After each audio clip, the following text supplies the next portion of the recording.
Welcome to the Sustainable Business Series. Our Sustainable Business Series endeavours to tackle climate change by supporting business decarbonisation to meet the national net zero target and build a low carbon economy, a resilient low carbon economy.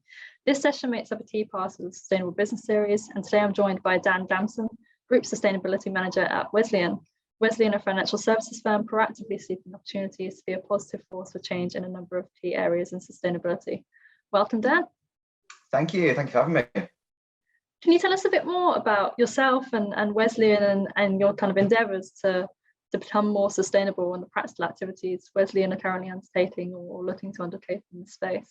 Yeah, absolutely. So yeah, a little bit about myself. So I've worked in the sustainability sector all my career. So I'm a fairly local lad. Went to the University of Birmingham, graduated from there longer than I care to remember, to be honest. I spent quite a few years working in the construction sector.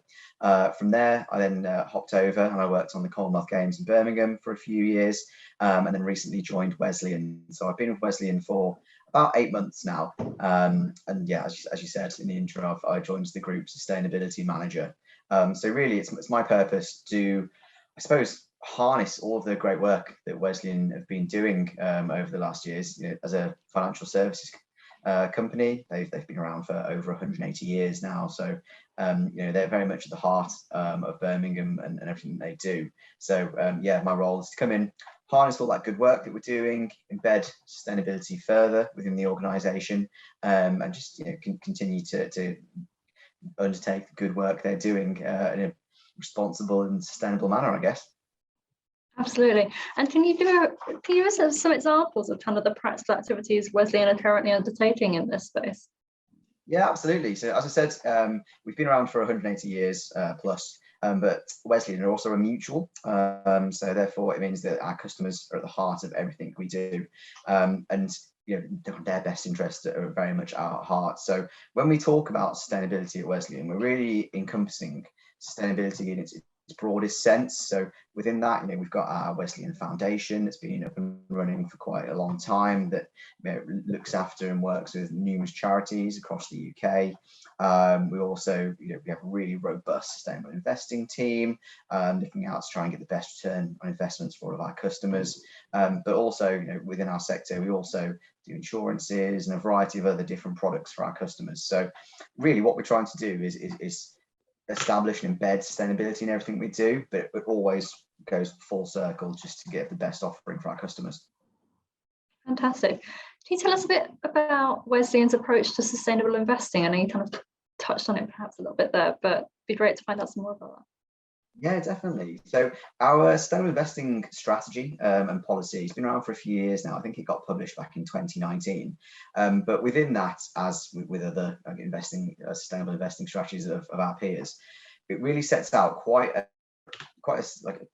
robust set of, I suppose, principles that we utilise in every one of our investments. And within that, there's three kind of core areas that we really signpost and look to. So the first one being reduction in harm. So again, we don't seek to invest in any industry or organisation that could harm the kind of environment principally, but then going slightly wider than that, looking at people, kind of nature. Our second principle is that of having a positive impact, so impact in the communities that we're investing within. And then finally, our third principle is to drive change. So again, you know, given current circumstances, what's going on in the world, you know, we're very aware that we need to innovate to stay on top of the game. So realistically, driving change and looking ahead as well. It's, you know, a term that's coined a lot recently, but you know, a lot of horizon scanning, looking into those future industries, companies, organizations that can actually really be a force to be reckoned with in the future. So utilizing those three pillars, that kind of makes up our kind of like core offering. But internally, you know, we've got a really good investments team who are continually looking at all the ESG ratings of everything that we invest within.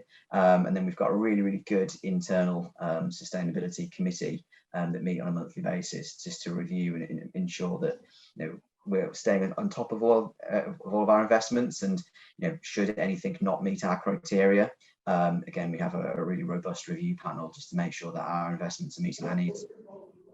Amazing. It's great to hear about how you've kind of built sustainability in at every level, and with that kind of governance internally. Yeah, and that's really important. I think if most of our peers and other organisations that I've worked for, that governance and that real core spine within the organisation, it's so critical. And we're really fortunate because our board are really behind our sustainability strategy, and yeah, they've been championing our investments for quite some time now. So it's really good that we have got that kind of that core that we can keep on going back to.